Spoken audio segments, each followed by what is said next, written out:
Here's how to make Google Chrome the default browser on your iPhone. Now, if you're on your iPhone and you wanted to tap on a link and it open up Google Chrome instead of Safari, I'll show you how to do it. But first, hit the subscribe button down below. Really helps me out. Thanks, guys.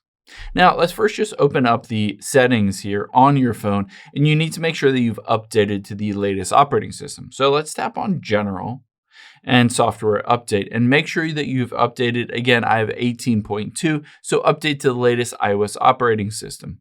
After you've done that, let's just go back out of here, and we'll scroll to the very bottom. You'll see at the very bottom is Apps. Let's tap on that.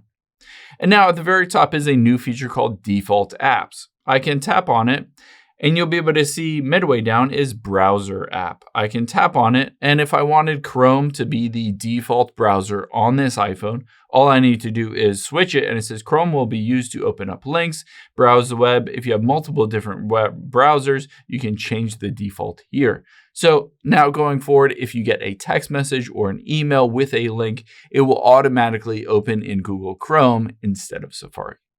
I hope this helps. If it did, hit the like button down below. Leave a comment if you have any questions. Thanks, guys.